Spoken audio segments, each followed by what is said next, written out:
Welcome back to the Twisted Mirror and part 2 of the Moonlit Bridge.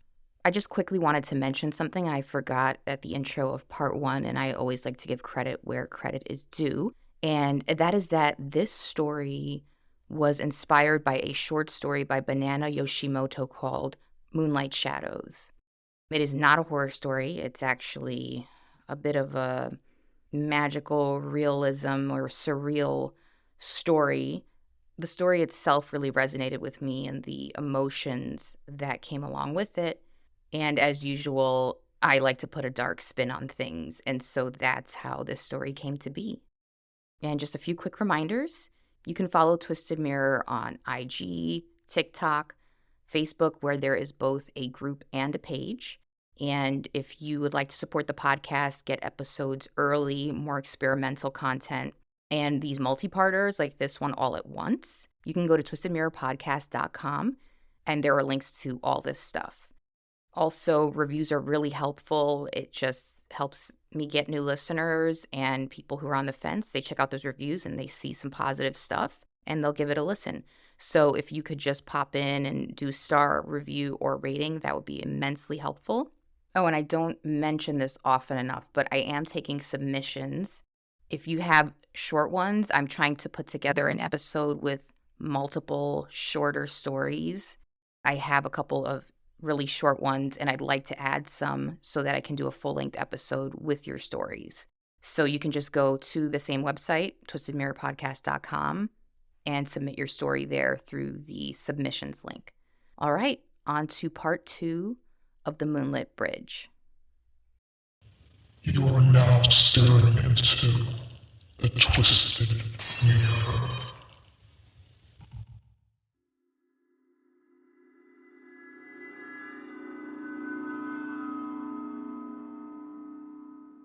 I hurried over to Miss Dubro's door, my nose tucked into the collar of my shirt. It was a useless shield against the odor that grew stronger with each step forward.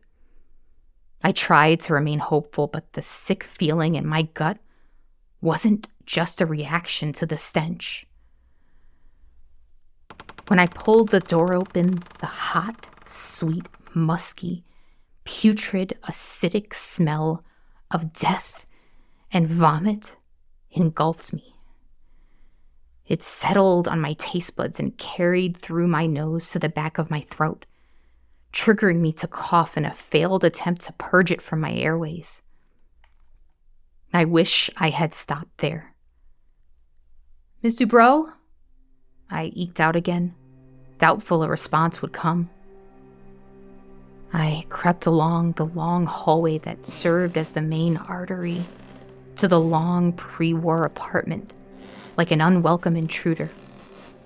My heart clamored with fear of what I might find. I hoped I'd learned that she was in the hospital recovering and had forgotten a roast on the stove, or her trash had sat decaying over the course of a week. I passed her kitchen and caught a glimpse of the soup. I left her sitting untouched on her kitchen table. Flies buzzed around the sealed rim of the container. "Hello?" I called out. I walked to the end of the long, dark apartment, past the bedrooms to the very end where her living room was. As I got closer, I could hear the faint murmur of a television show and see flickers of light from it through the sliver of the nearly sealed pocket doors. I wanted to take a deep breath to toughen my resolve, but the odor was so vile, I could barely draw a shallow inhale. I slipped my fingers into the crack between the pocket doors and pulled them open. That's when I found Ms. Dubrow.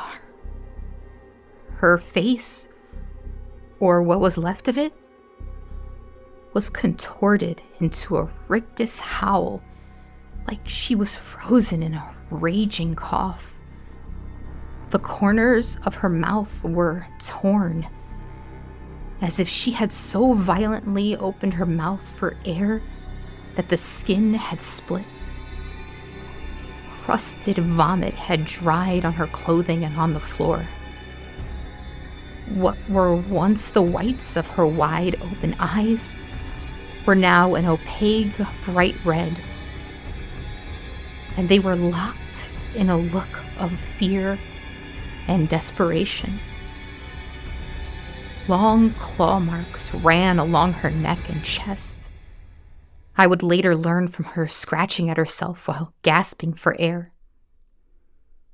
If all that wasn't a tragic enough ending, her beloved Robert was perched on the top of the chair, gnawing on her neck, tugging on a long layer of skin that snapped off like jerky. The funeral home did a great job in making Danny's appearance palatable, but my mind often betrayed me by trying to imagine what his body looked like under his suit after slamming into that tree. Finding Ms. Dubrow like that was enough of a horror on its own, but it awakened the trauma of Danny's death. I tripped backward and was lucky enough for the wall behind me to break my fall. As I tried to regain my footing, I wondered, was I cursed? How could I be attached to two horrific deaths within the span of a year? Once I returned to my feet, I ran down the hallway, only making it halfway before I added to the fetidness with my own projectile stomach contents. Then I called 911.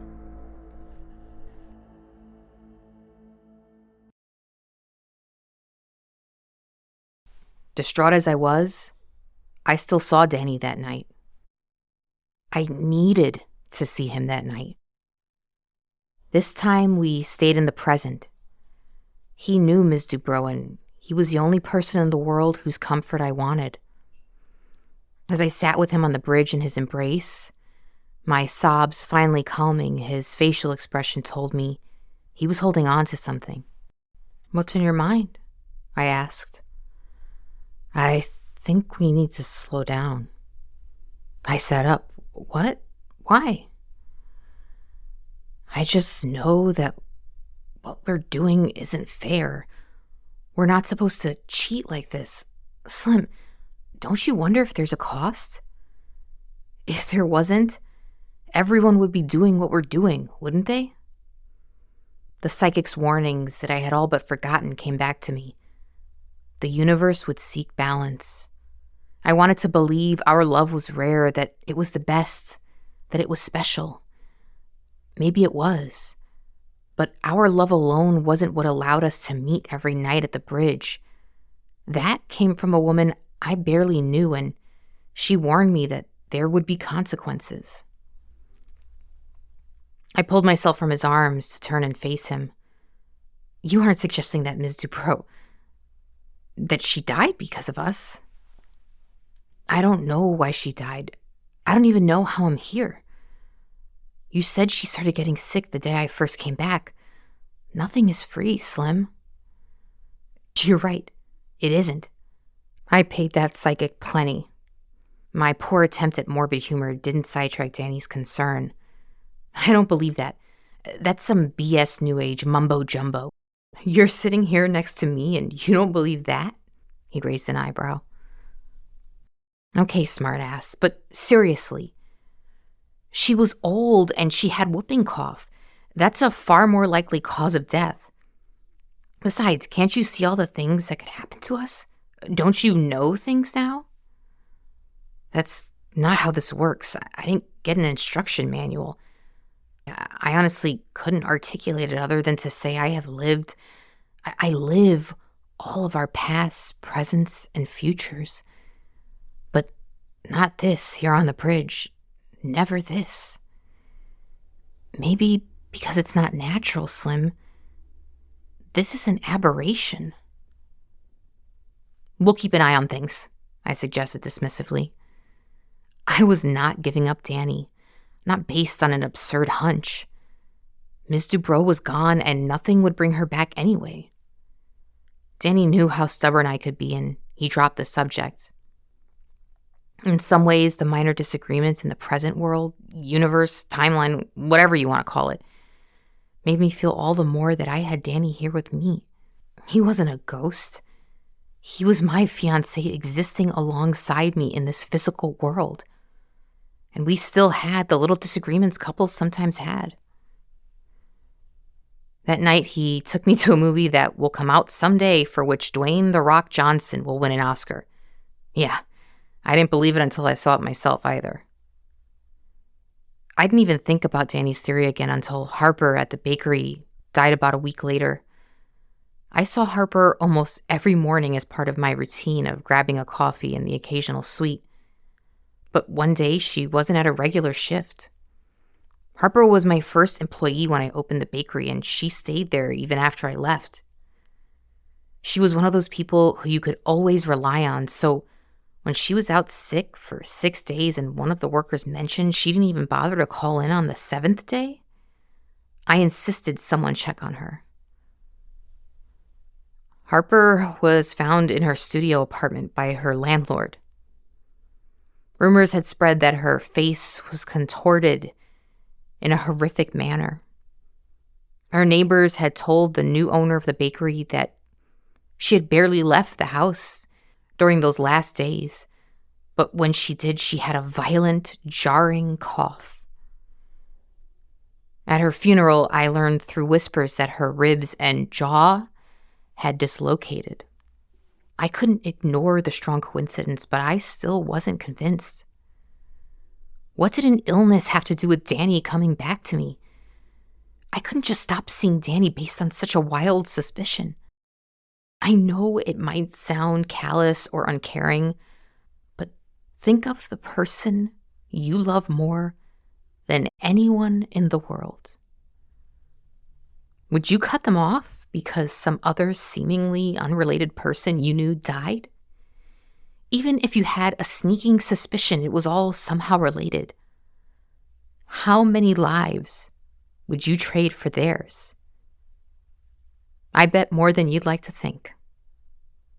I compromised by cutting our visits shorter, but if this cosmic exchange of life were real, I knew that it was just buying time. It was a dangerous zero-sum game. Every second I spent with him could be an exponential loss of life as we know it for someone else. Sadly, my circle was small, so the pattern would be hard to avoid after a few weeks. My mailman, Randy, started to cough, and someone else started doing his route. Then I saw on Facebook that our beloved local postal worker, Randy Hoffman, died of a sudden illness. Someone else at the bakery died, and then another neighbor. The local news had a segment about a mysterious illness cluster in our neighborhood, but it was still a minuscule amount of people relative to the population of the city. I couldn't entirely deny that maybe there was something to Danny's idea, but then again, it could just be an actual illness. After all, my neighbors, the postman, the bakery, all these people may have been in contact with one another and could have passed along a pathogen. Still, the sting of their deaths just didn't compare to the unending agony that had been losing Danny, and I wouldn't do it again. Not on a hunch. As people around me died gruesome, agonizing deaths, slowly the pounds crept up on the scale for me, and the world went from gray to a bloom of colors. Light didn't remind me of darkness, and the sounds of laughter didn't remind me of my sobs. One late morning, I decided I wanted to do something during the day, the way I used to when Danny was alive and I was vibrant and open to the world. Up until that point, even though I saw Danny nightly, much of my days were spent awaiting my visits with him or simply fulfilling my promise of relearning how to live. I was reading books, going for walks, cooking, and planning outfits for my dates with Danny. But I hadn't fully resumed my life in this world. I still kept my sphere small, home and my daily visits to the bakery for coffee. Then that morning, I decided to invite my sister out to brunch, an old tradition. She jumped at the invitation. Late spring meant it was one of the first days of the year when we could sit on the patio. When Tabby saw me, her eyes lit up as she reached for an embrace. "You look amazing," she said. It was the first time since Danny died that I had hugged her back and felt something other than emptiness. As Tabby and I chatted over eggs and mimosas, I realized how selfish Danny's death had made me.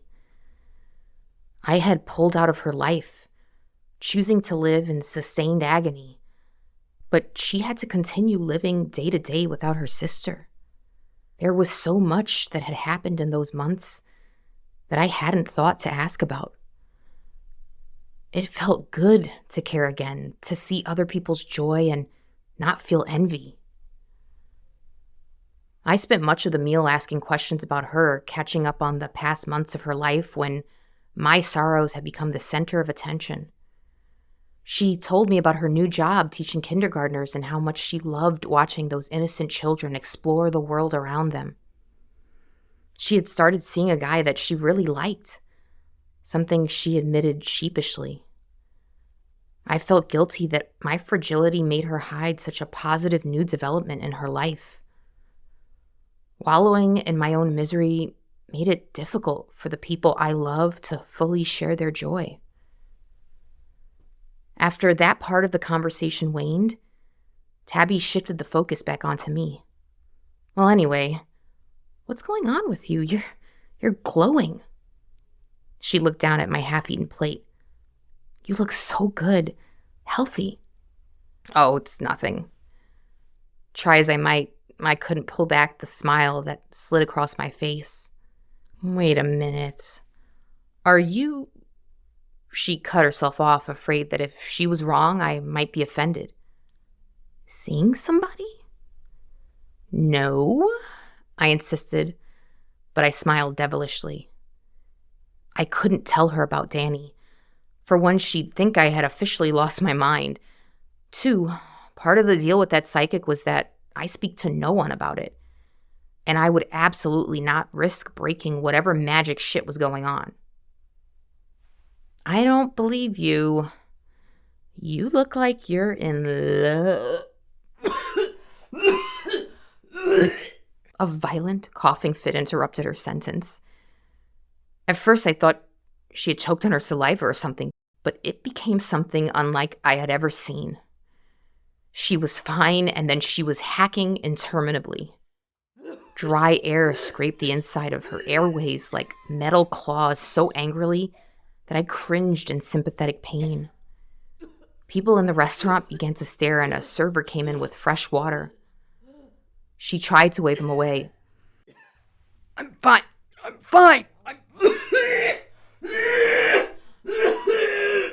The violent coughing turned into retching. This time, when Tabby pulled the napkin away, a disgusting blob of dark phlegm was in its center. We shared a horrified glance, but she started to cough again before we could exchange words. I paid the check and we exited the restaurant. I told her about the mystery cough that was going around, and she told me I was being paranoid because she felt otherwise fine. She said getting sick was the norm when you spent your days with little 5-year-olds who thought boogers were a food group. In a way, she was right about skipping the ER. If this was what I knew it was, no doctor could save her. I agreed that I would not make her go to the ER yet, so long as she came back with me to my new place to keep an eye on her. On the drive back home, I could hardly keep my head straight. I almost ran a red light. Jesus, Ange, are you okay? You don't look so hot yourself. You don't look so hot yourself, she added. I'm fine, I snapped. She raised her eyebrows. Okay.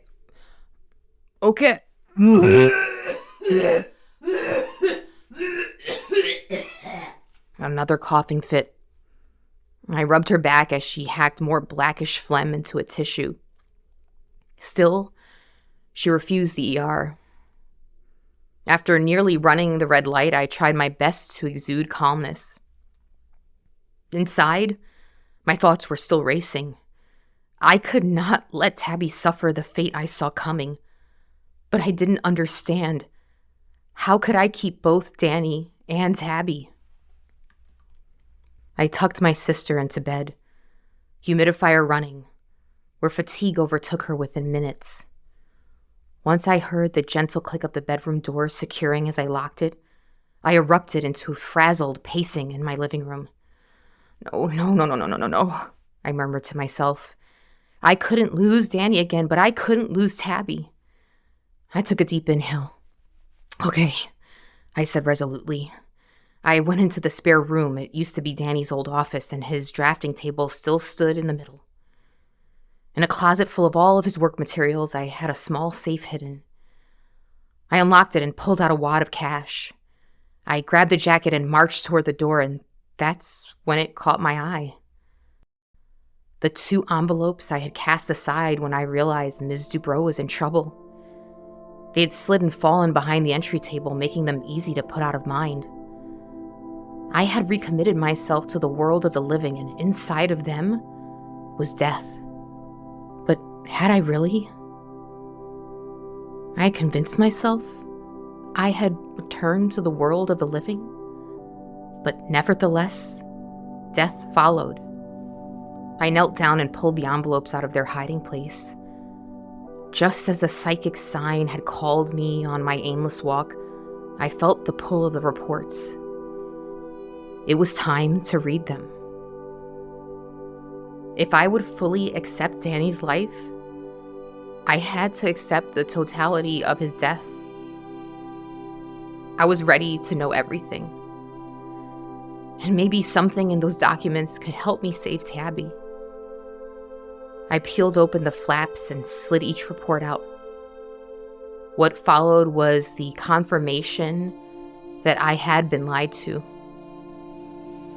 Danny's death wasn't instant, nor was it painless. It was exactly how I had seen them in my nightmares. The dashboard had collapsed inward, crushing his thorax, breaking his ribs, and collapsing his lungs. He was stuck on a quiet, isolated road. No one would know of the accident for a few minutes as a house far out in the distance heard the commotion and called the police to inspect. A fire started, filling the car with black smoke. By the time help arrived, they put the fire out in time to keep him from being totally consumed. But ultimately, he had asphyxiated. He suffocated to death, alone and scared in the dark. The deadly, violent, rib-splitting cough that had slowly been killing those people around me was Danny's death. No matter how many times I saw him at night, his death would follow me in one way or another. I snatched my keys and ran out of my apartment, determined to reach the only person who could help me. The neon sign wasn't lit, but the business was attached to a home, and I prayed the psychic lived in it. I pounded on the door, but there was no response, and I pounded again, this time loudly, begging for an answer. Eventually, she peeked through the glass, and when she saw me, she waved me off. "No!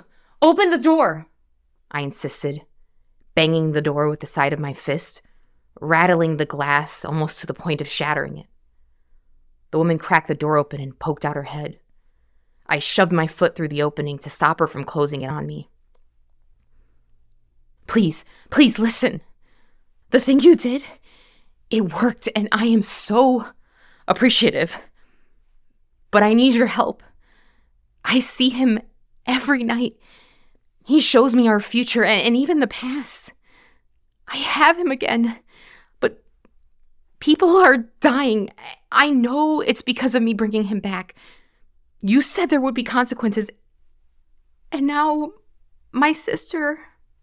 I choked back the tears. She's sick. Is this what you were warning me about? How do I stop it? The woman looked me up and down sternly, quietly shaking her head. She was taciturn to the point of harshness before, but there had been an understanding in her eyes. Now her expression was impatient, not in the sense that she had somewhere else to be, but in the way you lose your sympathy trying to teach someone who refuses to learn a lesson. She wagged a finger at me. Do you think you can have both? That you can live in this world and live in the beyond? Her finger moves from me towards some distant, abstract place. You cannot have it all. You cannot be so foolish as to think that. It is what you want to believe. There must be something you can do. You made this happen. You must be able to fix it. I have money, lots of money. I reached into my purse and pulled out the wad of hundreds.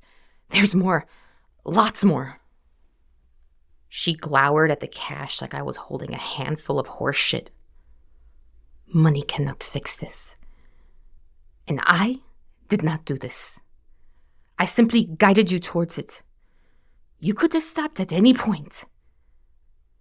Every time you bring him here, there will be a balancing of nature, a debt.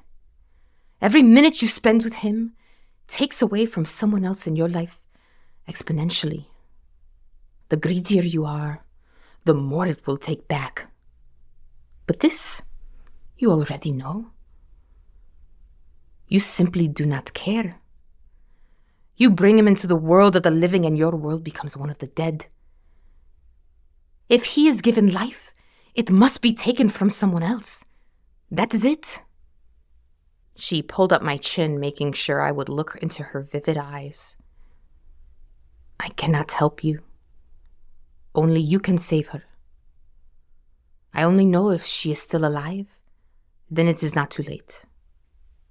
She shot a stern glance at my arm and motioned to close the door. Please. I can't let him die. I can't lose him again. Everyone dies. You wished for your chance to tell him goodbye, to make things right, and you have had much more than that. You have had so much more than so many others. Will you keep living with the dead? Will you keep trading lives for his? How many lives is his worth to you? You can save your sister, but it will require a much bigger sacrifice because now you must also trade someone else for her. One living person to bring back two from the dead? That type of greed will cost very much. You must invite even more death. You cannot have it all. We all bow to death. What do I do? Just tell me what to do. Wherever you meet him, that is an opening between life and death. Just as it recognized your pain that first night and opened itself to you, it is the only place you can go to stop this. Tell him it's over. Tell him to stop coming back. Maybe you will be able to save her. She leaned back from the door and I stepped away in a helpless daze, letting her close the door in my face. What she said was true. I could let all those people die, and selfishly, I could let them die. Indefinitely. But not my little sister. I couldn't live with that. It wasn't fair. Danny died. Danny died. Not Tabby. This window between life and death, that bridge, somehow had to be the key to saving her. I didn't know how it would work, but I knew I had to take the risk because There was no other option. I started to understand time in a different way with Danny. I knew he went to a place where it didn't truly exist, where infinite possibilities existed, and we got to do all the things we ever wanted in trillions of different ways. In those hours between my decision and when I would see Danny, time stretched. I hoped somehow in there I could find a way to save my sister. I waited for Danny by the bridge, and as soon as he saw me, he knew something was wrong. It hadn't snowed in weeks. It seemed warm, wet spring weather had made its way in for good. But a light peppering of snow began to descend on us. The little white flakes rested on his brown hair and melted onto his cheeks. "What's going on, Slim?" he asked, his earnest brown eyes searching mine. "I haven't been honest with you. After Ms. Dubrow died, I didn't tell you about the others. How they all grew sick and died in the same way. I just didn't want to lose you again." I let the emotions flow. There was shame, but not guilt. Every extra moment with Danny was worth it, and I'd do it again. Danny didn't reprimand. He just held me. "I know how you died. They all told me it was fast and painless, but it wasn't, was it?" Danny's eyes avoided mine. He shook his head. "They all lied to me. They said you died instantly, but now I know." I took him in, knowing this might be the last time. "That's why when you heard about the way Miss Dubrow died, you wondered?" He nodded, and I descended into tears. "I am so sorry those were your last moments." My death was so tiny compared to my life, our lives. I had countless moments of laughter, happiness, love. Please don't think of it when you think of me. I bowed my head. "Tabby's sick." I told him about the words of the psychic lady, about how I had to make a greater sacrifice to save Tabitha from the death that had already begun to lurk in her body. He pulled back and his eyes turned down with sadness. Tabby was like a little sister to him. He sighed. "Well, then we have no choice, Slim." "I can't do this again. I can't say goodbye." "There's no goodbye this time. Don't you understand? We have lived 1,000,000 lives together. We have, and we always will." "But it's not the same. You get to live those lives with me, but I'm stuck here, bound to this place and time." This, he motioned up and down along my body, "is temporary." "But there was so much you haven't shown me. I wanted to see it all. I wanted to live our whole lives together." "Come here," Danny said, drawing me closer. "But Tabby..." Danny half smiled at me. "I understand now." Before I could protest, he kissed me. I opened my eyes and pulled away to see Danny facing me at the altar. The audience clapped as we walked down the aisle. We cried tears of joy as I held a positive pregnancy test, and he held me as I cried on the bathroom floor with blood between my legs. We wept when our son was born, and then our little girl. Oh, and the places we had traveled to before the children, and the things we did as a family after they were born. There were times we fought, and times we fucked, and times we cried. We buried our parents. My son and daughter had little kids of their own, and I felt the joy and immortality of being a grandparent. Then, one day, there I was, weak and gray, too weak, in fact, to stand. I felt the energy of life fading from my body, but I wasn't scared. Danny sat beside me, surrounded by our children and our children's children. His eyes, the same eyes that peered through that window when I was just a little girl, stared back at me. Now they were surrounded by wrinkles and cloudy with age, though still just as beautiful. "I love you, Slim," he whispered.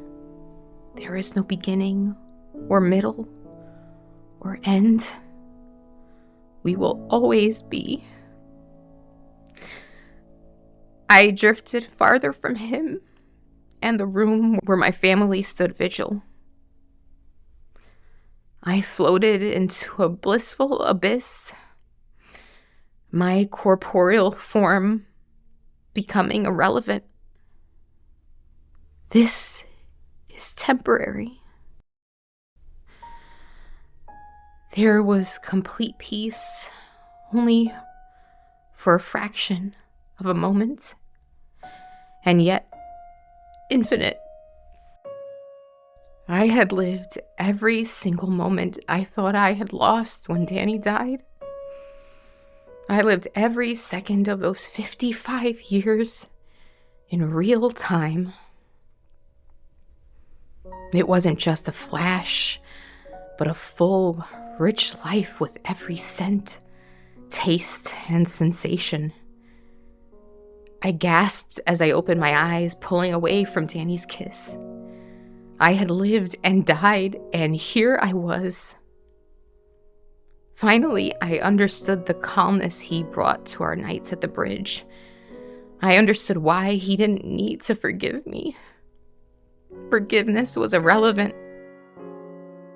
When he died, he entered a world of infinite possibilities for us, and he had given me the gift of showing me the one that was truly us, the most perfect version, the one I otherwise wouldn't have known until I died. This must be what they call heaven, I thought. Finally, I would be able to let him go. Danny caught me as my knees buckled and I gasped for air. I struggled for words. How could I explain what I had just experienced? How could anyone understand what it was like to live 28,908,000 minutes in just a few seconds?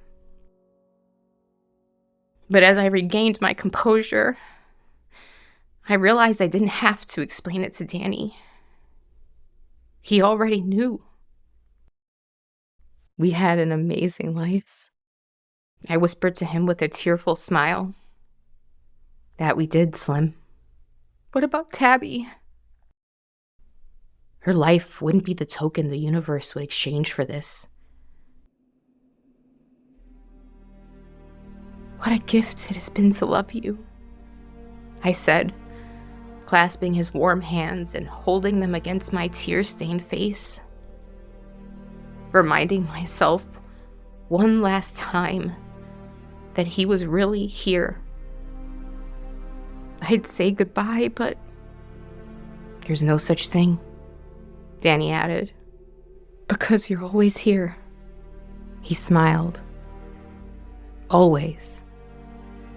I closed my eyes, our hands still intertwined, and when I opened them, he was gone.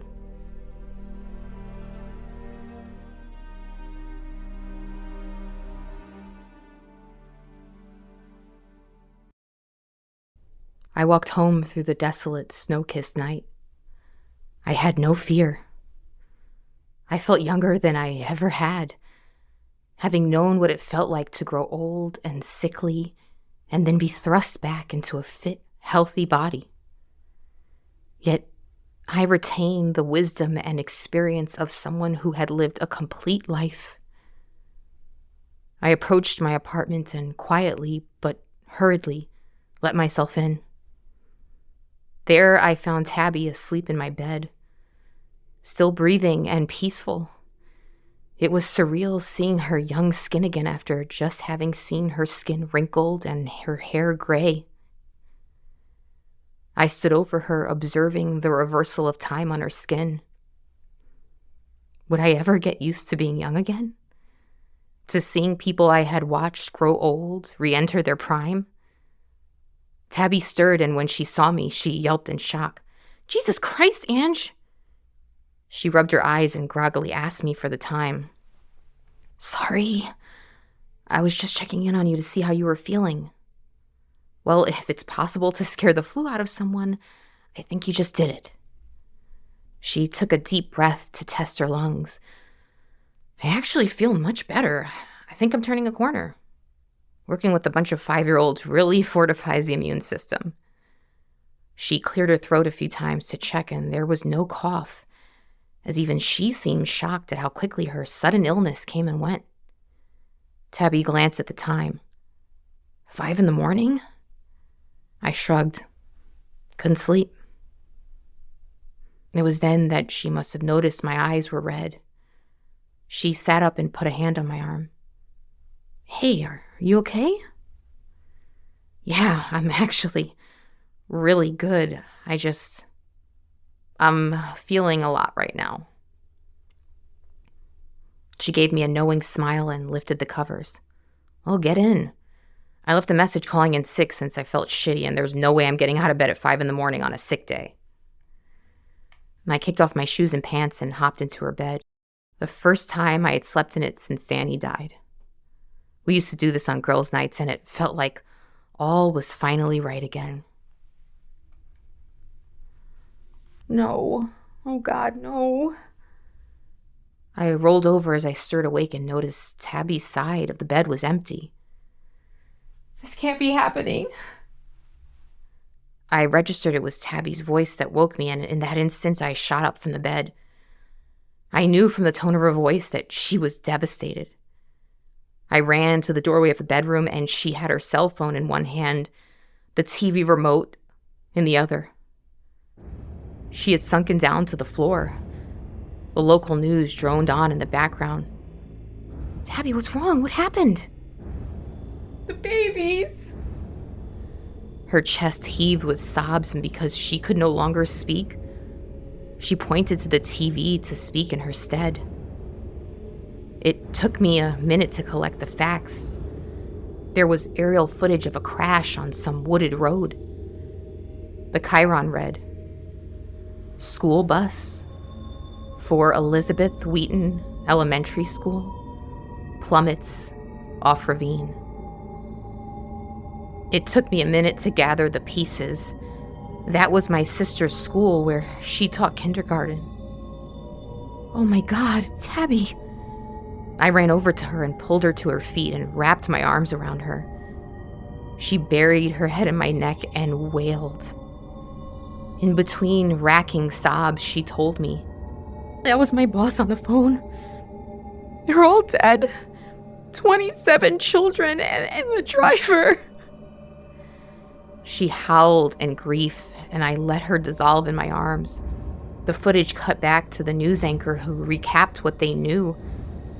The driver had lost control and drove off the road, down a bluff. Witnesses were visibly traumatized by the increasingly violent crash, in which tiny bodies had flung out of the bus windows along the cliffside. A photo of the bus driver hovered over the anchor. It caught my attention because he was so familiar. I leaned in, trying to jog my memory. He was always at the bakery. We never really got to know each other, but He was always behind me or in front of me when I went to get my morning fix. Always politely greeted me. "Oh my God," I muttered. "My babies," Tabby bellowed. The anchor cut to live footage of a neighbor of the bus driver. "We're all just so shocked. He was a very sweet, quiet man. Polite. Led a quiet life after his wife died a few years ago. I think it was a terrible accident." "You say he led a quiet life?" "Yeah. First thing you see something like this, you think, were they drinking? Did they not get sleep? You never even saw a light on in his house after 11. The only thing I could think of is maybe a heart attack or something. He was getting so close to retirement and, well, I noticed the past couple of mornings he had an awful cough. I'm not talking about a little itch. I could hear it in my living room from inside his house. And the past 4 or so mornings, he'd wake me up leaving for work coughing and wheezing in his driveway. It was like he couldn't catch his breath. I figured maybe it was worse than it sounded because he kept going to work. He really loved those kids. His job seemed to be all he had going on." Tabby's cries faded into a low-pitched murmur as I understood the cost of the entire life I had experienced with Danny. Tabby wouldn't have been enough in exchange for everything I had just shared with Danny. To get my sister back from the inevitable course she was headed would cost far more. 27 young lives and 1 old. 27 potential lives that hadn't even really started, and one getting closer to its end to seal the deal. All were connected to me or Tabby in some way. It was the perfect meal to serve up to a cosmos hungry for balance. That was the exchange. That was the price paid for a lifetime with Danny and the reversal of a terminal illness for my sister. It was devastating. It was brutal. It was mercilessly fair.